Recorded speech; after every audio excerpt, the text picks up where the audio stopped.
d'autres commentaires et d'autres débats. Et je vais sans tarder donner la parole à M. Hakim Soufi.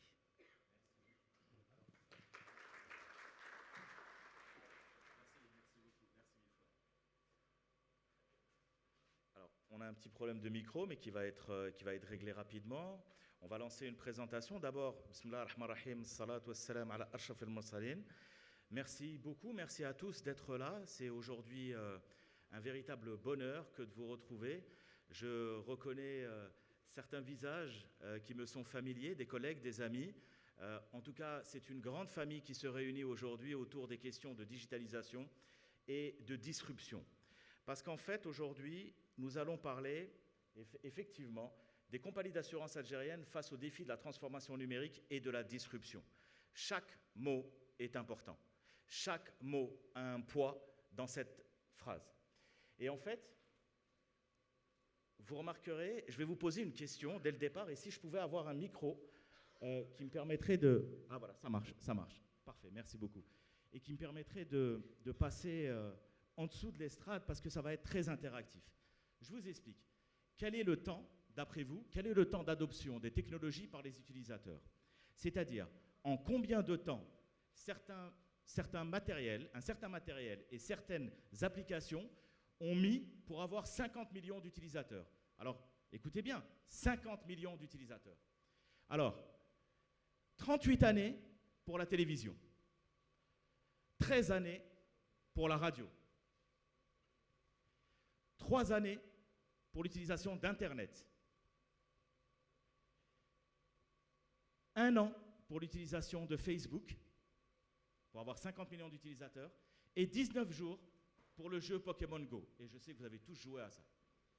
Alors, il faut savoir que le temps d'utilisation est extrêmement important parce qu'il va déterminer la manière dont nos clients, à nous, pour faire le lien avec les compagnies d'assurance, dont nos clients vont pouvoir prendre en main l'ensemble des activités et l'ensemble de la digitalisation que nous mettons en place et que nous souhaitons, nous, voir émerger en Algérie. Alors, évidemment, on ne peut pas parler de digitalisation sans parler des maîtres, des nouveaux maîtres du monde, les GAFAM. Alors, d'habitude, on dit les GAFA. Pourquoi? Parce qu'on oublie généralement le dernier acteur, enfin, l'un des premiers et l'un des plus puissants que vous utilisez tous les jours aujourd'hui. D'abord, nous avons Google. Ensuite, Apple. Ensuite, Facebook. Ensuite, Amazon. Et enfin, Microsoft. Je vais vous donner quelques chiffres. Vous avez un certain nombre d'informations, mais je vais vous donner des chiffres qui sont stratosphériques. Pourquoi? Parce que vous avez 3200 milliards de dollars de capitalisation boursière pour ces 5 opérateurs, ce qui représente environ le PIB de l'Allemagne. Rendez-vous compte, la première économie européenne. Vous avez 680 000, ils cumulent à eux 680 000 salariés à travers le monde. Plus de 80 milliards de dollars de disponibilité bancaire. Imaginez ce que ça fait comme placement.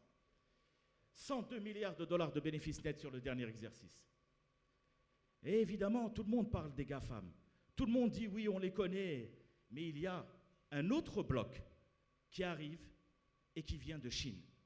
Cet autre bloc nous permet de dire avec assurance, et c'est le cas de le dire, qu'un rideau de fer numérique s'est abattu sur le monde. Les BATX, Baidu, Alibaba, Tencent et Xiaomi. Quelques chiffres. Près de 670 milliards de dollars de capitalisation boursière en Chine, 143 000 salariés, 52 milliards de dollars de chiffre d'affaires, principalement en Chine, 40 milliards de dollars de bénéfices nets en 2017. Ce que vous remarquez, c'est que l'un, les GAFAM ont une exposition mondiale, l'autre, les BATX, ont une exposition uniquement en Chine. Ça veut dire qu'avec 1,5 milliard d'individus, ils ont su créer un marché et ils ont su créer des opérateurs qui vont dominer le monde, puisqu'en 2018, il a été écrit et il a été déterminé par ces sociétés qu'il était venu le moment de s'internationaliser. Évidemment, on part de ces deux blocs-là et on dit, bon, qu'est-ce qui se passe en Algérie? En Algérie, vous avez à peu près 16 compagnies d'assurance, 16 compagnies d'assurance qui sont, évidemment, voilà le panel, 16 compagnies d'assurance non-vie, avec un chiffre d'affaires de 121 milliards de dinars au 31-12-2017 et un potentiel de croissance évidemment très élevé, parce que ça fait des années qu'on est en train de parler de tout ça, ça fait des années qu'on est en train de dire que le marché des assurances algériennes est sous-dimensionné. Nous pouvons aller encore plus loin. Il y a de l'énergie, il y a des capacités et il y a des choses à faire. Vous avez les compagnies vie algériennes, chiffre clé en 2018, elles sont au nombre de 8. On en veut encore plus. Chiffre d'affaires au 31-12-2017 réalisé par les assurances de personnes est de 13 milliards de dinars. Le potentiel de croissance est très élevé, effectivement. Karama, Tala, filiale de la CAT, Karama, filiale de la CAR. Amana, joint venture entre Massif et la SA. Cardiff El Jazair, qui est venue, qui a été la première à s'installer en Algérie en assurance de personnes pures. Massirvi, que j'ai eu l'honneur de gérer et qui est pris en charge maintenant par M. Barrah Adnan, notre nouveau directeur général. AXA Assurance Vie, qui s'est installée en Algérie, qui a cru. L'Algérienne Vie, Aglic, qui travaille de concert dans ce marché-là. Et la CNMA, le mutualiste, filiale CNMA. Alors, évidemment, j'ai besoin de vous parler de quelque chose. On a vu le panel des compagnies vie. On a vu le panel des compagnies non-vie, dommages. Et évidemment, on est en train de réfléchir à la meilleure manière de pouvoir digitaliser l'ensemble des activités, que ce soit en vie ou en non-vie. Mais ça veut dire quoi? Ça veut dire qu'aujourd'hui, on est en train de poser la question, qu'est-ce que la disruption? Parce que c'est un terme qui n'est pas un terme générique et qui est un terme qui risque d'arriver en Algérie, et je vais vous expliquer pourquoi. Qu'est-ce que... Excusez-moi, on refait. Ça fait toujours de la publicité pour les compagnies vie. Qu'est-ce que la disruption? La disruption, alors ce monsieur-là que vous voyez en face, c'est un monsieur que j'ai eu énormément de plaisir, avec qui j'ai eu énormément de plaisir de discuter sur Twitter. C'est monsieur Stéphane Mallard. Monsieur Stéphane Mallard est un auteur à succès qui a écrit notamment un livre qui s'appelle La Disruption. Pour lui, la disruption, c'est cette... Alors, chaque mot est important. C'est cette volonté de laisser mourir l'ancien monde pour laisser émerger un nouveau qui va transformer totalement notre vie et notre manière de penser. Aujourd'hui, ce qui est en train de se passer en Europe, dans le monde, et ce qui va se passer dans les mois, les années à venir en Algérie, c'est exactement ça. J'ai dit il y a quelques semaines, et j'ai écrit il y a quelques semaines sur les réseaux sociaux, qui ont un impact énorme, comme vous l'avez dit, M. Barrah, qui a un impact énorme en Algérie, juste pour vous donner quelques chiffres. 17 millions de personnes sur Facebook, 1 million de personnes sur Twitter, 800 000 personnes sur Instagram, à peu près 1,5 million de personnes sur LinkedIn. Voilà où est notre futur champ de bataille. Ce n'est plus dehors, ce n'est plus sur le terrain, c'est sur les réseaux sociaux. Quoi de mieux que de pouvoir connaître les habitudes et le comportement des clients, des prospects, qu'en étant sur leur smartphone et en pouvant logiquement entrer chez eux. Alors, je vous explique. Quels sont les acteurs, qui sont les acteurs de la disruption? Parce qu'il faut bien dire, nous avons parlé des GAFAM, nous avons parlé des BATX et on a l'impression que c'est eux. C'est faux. Il y a une nouvelle évolution. Cette nouvelle évolution sont les NATU. Qui sont les NATU? Les NATU, c'est Netflix, qui a tué la télévision, qui est en train de mourir. C'est Airbnb, le plus grand hôtel du monde. C'est Tesla, la voiture électrique, qui est en train de modifier complètement l'industrie automobile. Et Uber, qui a donné son nom à la disruption, puisqu'en fait, nous appelons l'ubérisation des assurances, l'ubérisation du monde de la finance. C'est-à-dire qu'on détruit quelque chose qui existait, on le détruit par une volonté propre pour pouvoir se rapprocher, diminuer nos coûts de chargement, diminuer nos charges et faire beaucoup plus de bénéfices, beaucoup plus de croissance et se rapprocher de notre clientèle. L'amorçage factuel entre le digital et l'assurance. Je vais vous donner un exemple, et c'est un exemple qui est frappant et récent. Amazon, Aviva.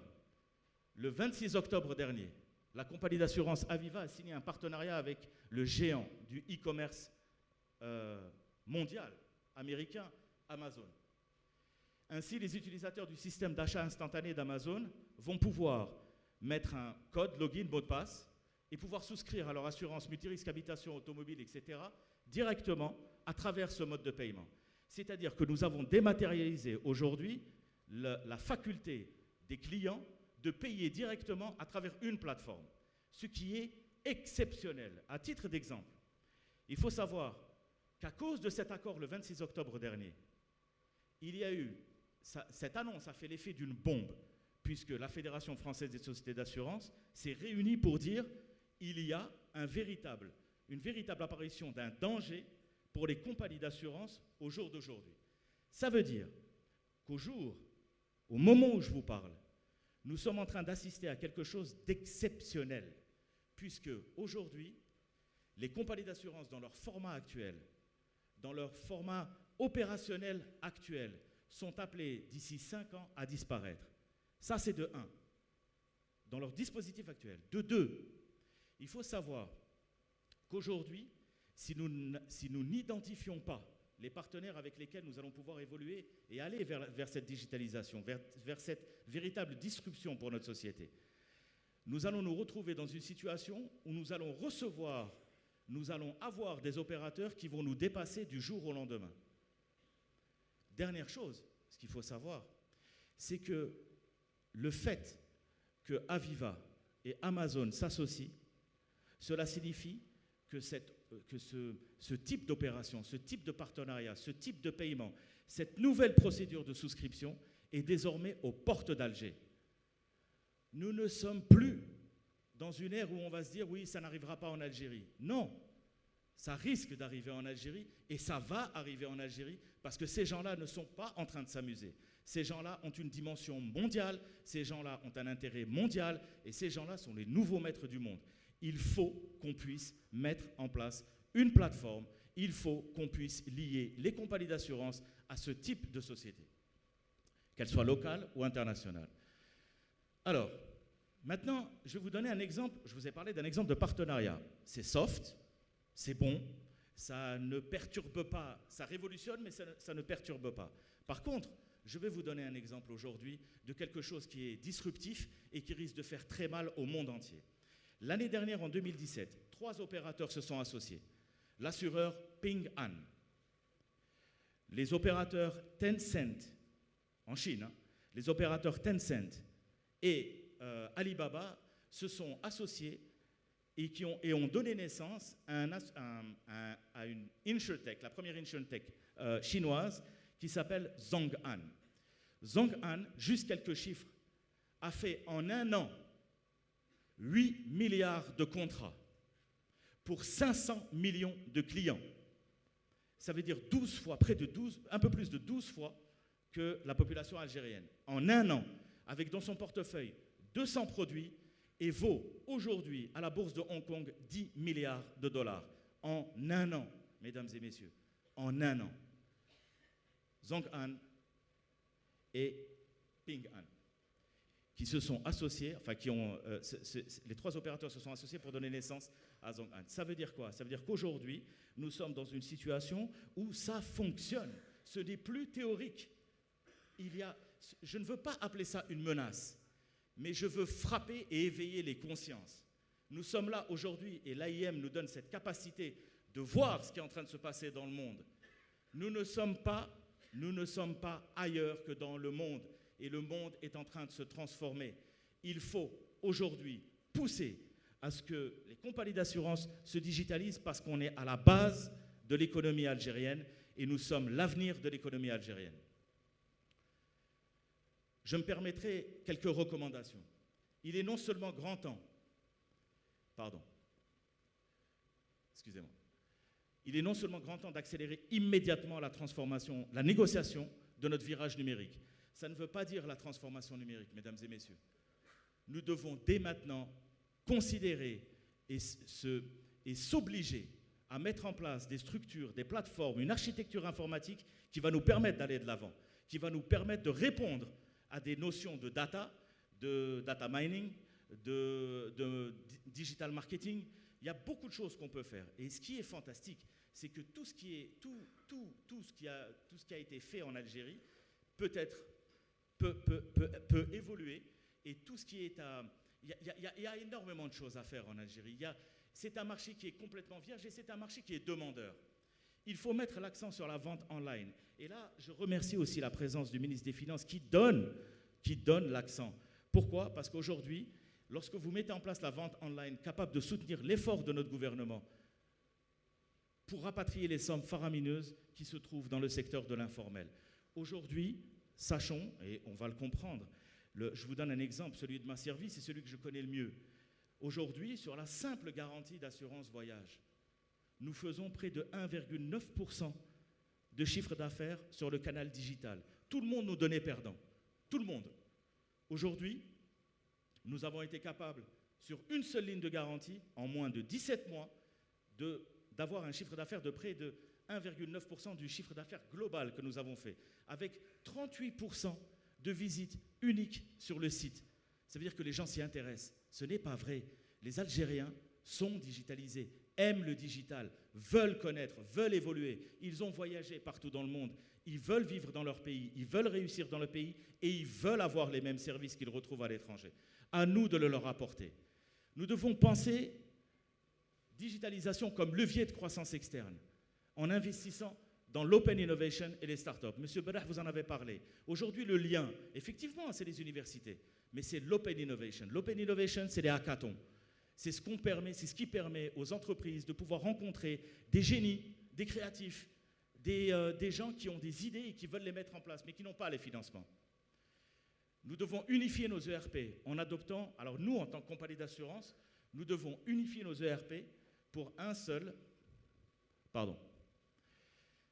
en adoptant un seul logiciel de gestion multi-compagnie pour unifier nos bases de données et agir contre la fraude. Monsieur le président de l'UAR est là. Il en a fait son sacerdoce, il en a fait son cheval de bataille. Il a tout fait pour avoir un fichier national des conducteurs. Ça fonctionne. Mais si nous avions un seul serveur dédié, une seule base de données unifiée, nous aurions la capacité de lutter contre la fraude, nous aurions la capacité de faire du data mining, nous aurions la capacité de pouvoir aller beaucoup plus loin que ce qui est fait actuellement. Chacun est en train de vivre et d'évoluer de son côté. C'est faux. Nous sommes 24 compagnies d'assurance, nous devons tout faire pour nous unir et nous devons tout faire pour aller de l'avant, chacun en respectant et en gardant évidemment une confidentialité sur sa propre base de données. Voilà une recommandation qui est importante, essentielle pour l'évolution du secteur. Faire évoluer la digitalisation pour faire communiquer nos systèmes d'information avec nos banques.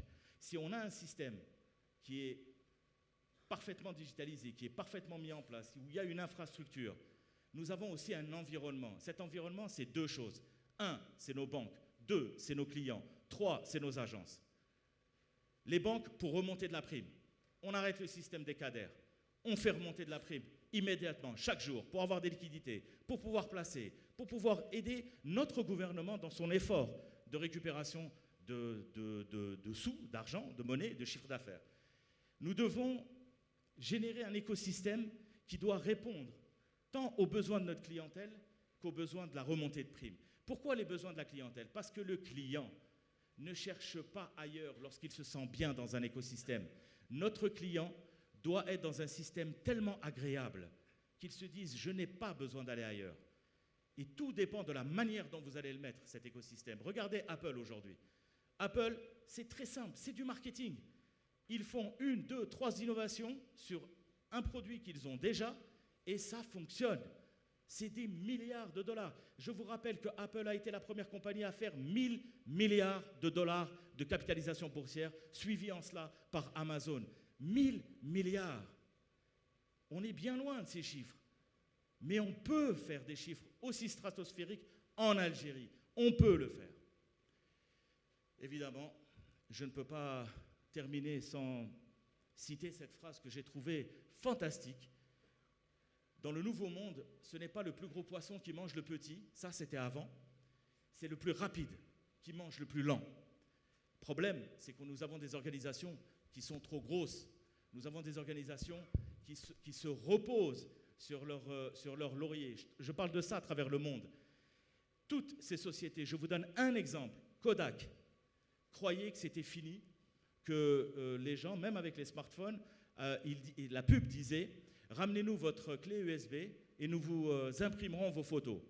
Jamais ils n'auraient cru que tout ça aurait été stocké dans le cloud. Ils n'en avaient même pas idée. Nokia a dit C'est de l'insensé que de croire d'avoir un smartphone dans les poches des 3 ou 4 milliards de personnes. Ils sont morts. Ils sont morts parce qu'ils n'ont pas pu s'adapter. Et c'est ce concept d'adaptabilité qui est important à mettre en place. L'auteur de cette phrase est M. Klaus Schwab, fondateur et executive chairman du World Economic Forum.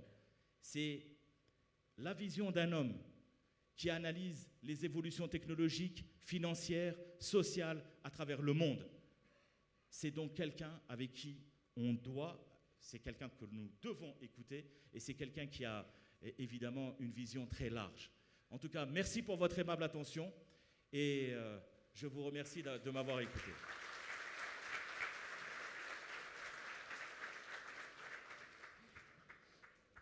Merci beaucoup, Monsieur Hakim Soufi. Merci à vous. Nous avons pleinement apprécié sa passion et son engagement vis-à-vis des nouvelles technologies. Il avait souligné la rapidité d'implémentation des nouvelles technologies et l'émergence des nouveaux acteurs innovants. Et c'est absolument vrai que ceux qui ne s'adaptent pas meurent souvent, même les plus grands. Il en a cité et le virage, comme il a dit, numérique, forcément, nous devons tous le prendre très au sérieux. D'ailleurs, en septembre de cette année, nous avions organisé un atelier autour des applications potentielles de la blockchain. On a un conseil scientifique de la COSOB et on avait discuté des applications potentielles de la blockchain. Donc ça a été, en ce moment-là, une occasion, M. Sbah, le PDG de la CCR, était présent, et nous avions discuté de la nécessité de promouvoir des formations initiales. Et je reviens, peut-être c'est mon défaut d'enseignant, mais on revient à la base, parce que sans le potentiel humain, ce virage numérique ne saurait réussir. De la nécessité de promouvoir les formations initiales et continues avec une forte teneur technologique, avec des sciences dures, c'est-à-dire les mathématiques, et de la nécessité des grandes entreprises d'avoir une structure de réflexion et de recherche appliquée et de financement des startups. Ce qu'il avait dit tout à l'heure en Open Innovation et en financement des startups. Par exemple, pour les startups, actuellement, si on veut souligner, il avait souligné les Chinois, mais les Français également. AXA vient de lancer un incubateur de startups doté de 100 millions d'euros. La Maïf fait rentrer dans le capital de Numa, qui est un accélérateur de startups. Allianz a son propre incubateur et Arkea a racheté Litchi. C'est pour vous dire que dans les startups, soit on les finance, soit on les crée, on les accompagne. Donc cet aspect est absolument nécessaire pour les compagnies d'assurance localement, pour, comme je l'avais souligné tout à l'heure, réduire la fracture numérique. Il faut avoir du contenu local. Il faut de l'intelligence et du savoir local. Il ne suffit pas d'importer telles que les applications. Donc, en discutant avec M. Sbah, donc il saura dire les choses mieux que moi. Donc, M. Sbah, je vous invite à nous en dire un petit peu davantage sur cette question. Soit là-bas, je vous donne.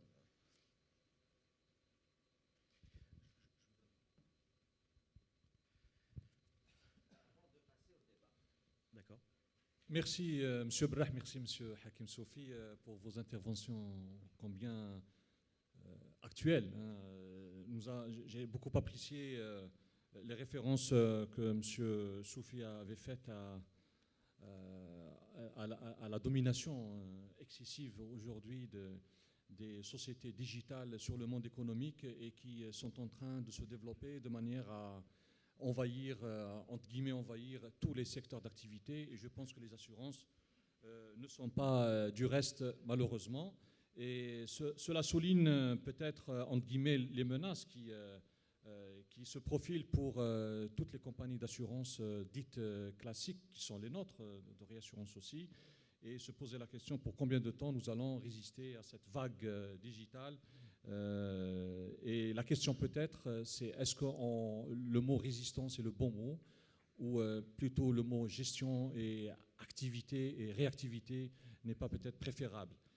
Dans ce sens, et pour faire le relais avec ce que disait M. Brah par rapport à la problématique du marché algérien des assurances, par rapport à la digitalisation, à l'avenir digital des assurances algériennes, Nous avons discuté lors du colloque de la COSOP et c'était surtout sur le blockchain puisque le séminaire était basé sur le blockchain. Et on a vu déjà que pour le blockchain, il y a un intérêt important que les compagnies d'assurance peuvent en tirer puisque de par les caractéristiques du blockchain, on pourrait en faire un outil de gestion des risques et de conservation des risques en termes d'intégrité de l'information.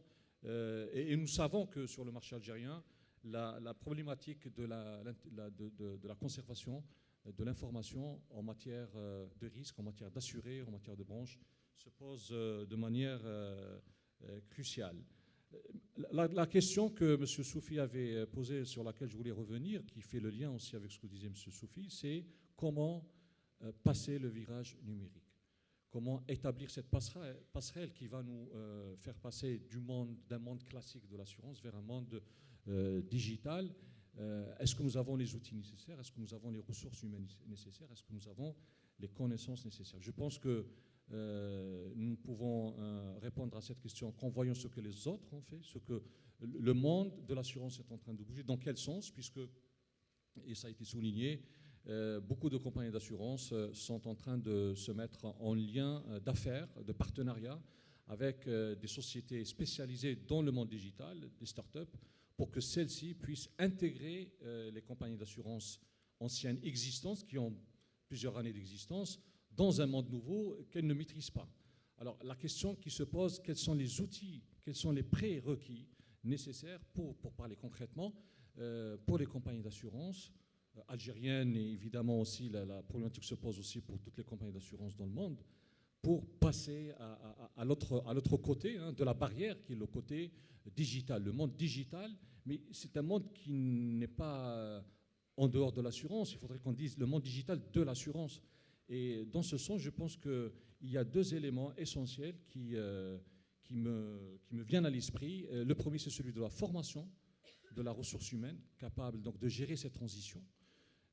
Et dans ce sens, évidemment, nous aurons besoin de nous associer avec l'université algérienne, avec des universités aussi internationales et régionales qui développent, qui ont pour propriété de développer des connaissances pour les compagnies d'assurance, pour que celles-ci puissent passer le virage numérique. Le deuxième élément important, c'est celui du partenariat avec les startups.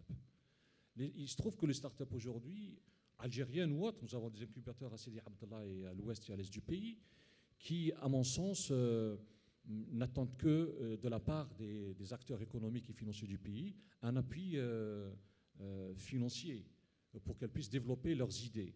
Et de l'autre côté, nous, compagnies d'assurance et de réassurance, nous avons ce besoin de concevoir des produits d'assurance digitale. Je pense que de part et d'autre, il y a un besoin de se rapprocher entre les compagnies d'assurance et les startups. D'un côté, il y a un besoin de financement de la part des startups, et d'un autre, il y a un besoin de formation, de connaissance, de maîtrise de la technique digitale.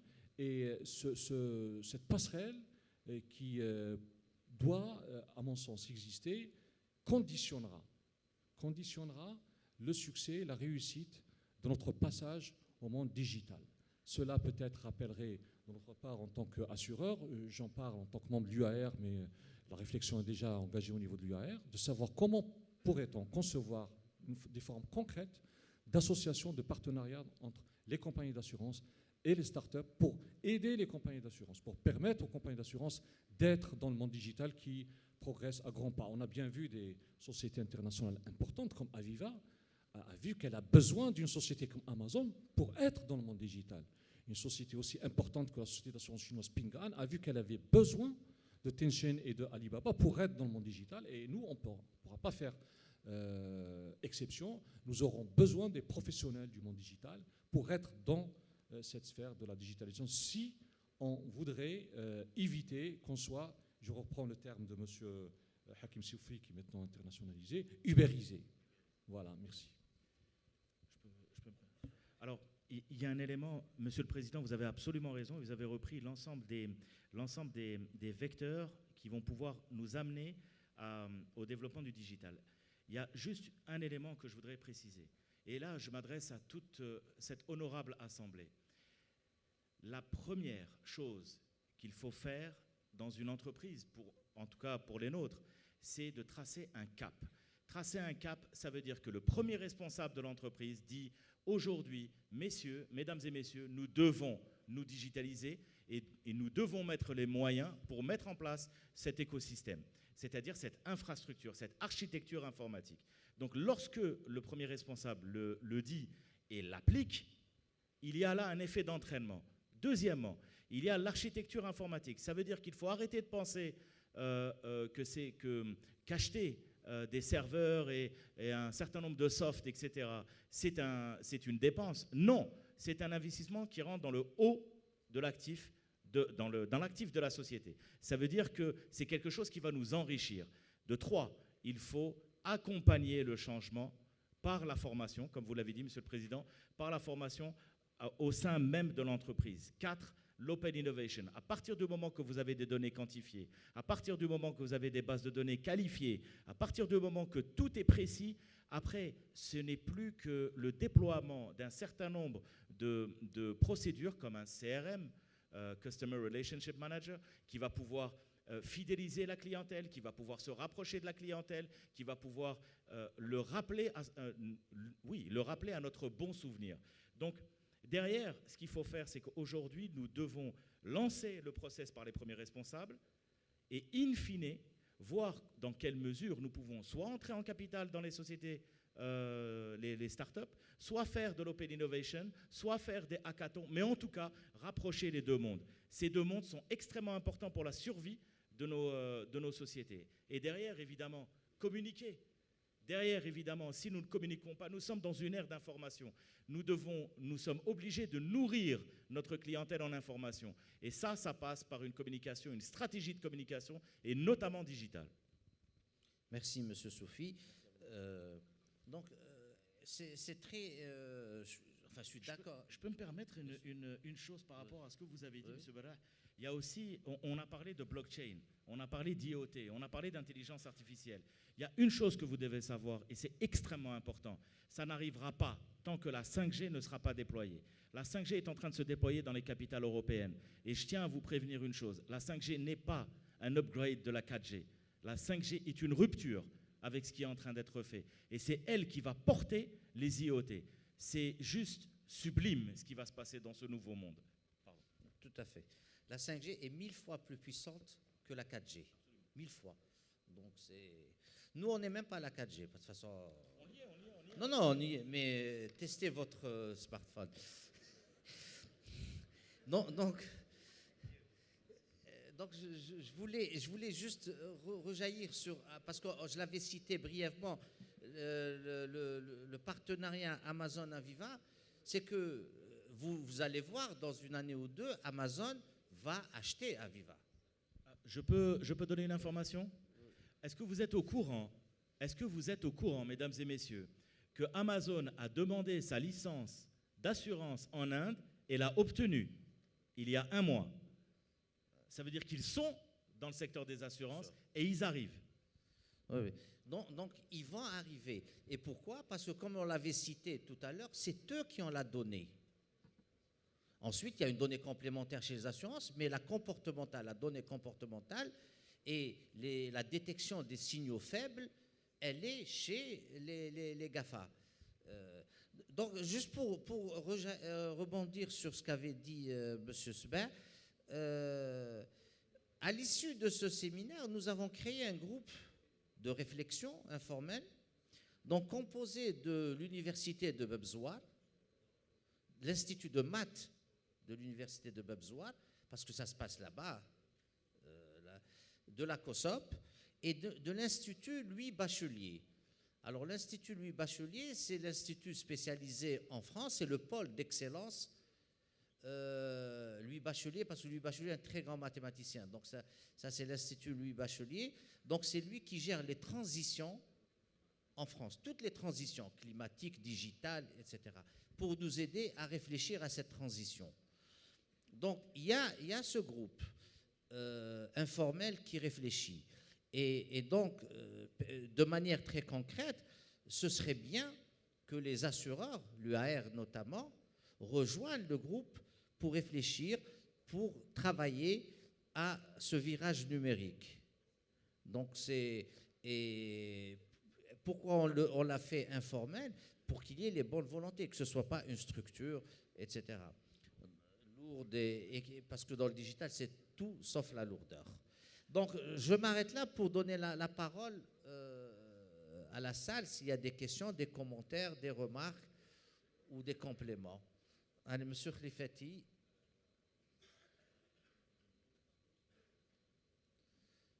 Si vous voulez, chacun se présente pour la salle. Peut-être, je sais que vous êtes tous des assureurs, mais... Merci, Hassan Khlifati, vice-président de l'UAR et président de Alliance Assurance. Merci, Hassi Hakim, les deux Hakim d'ailleurs. Merci, merci à vous de votre exposé qui nous a fait un peu planer, voyager. Effectivement, la problématique de la digitalisation, elle est importante. Elle est importante, mais vous avez parlé de la 5G qui arrive dans des capitales européennes. Aujourd'hui, si on doit parler de l'économie numérique ou de la nouvelle économie, en attendant que peut-être un jour Jeff Bezos fera partie de l'UR en tant qu'assureur en Algérie, Amazon. En tout cas, Alibaba est déjà au Rwanda. Oui, donc... mais aujourd'hui, la plus grande problématique qui se pose à certaines compagnies d'assurance qui ont la vision, qui essayent de faire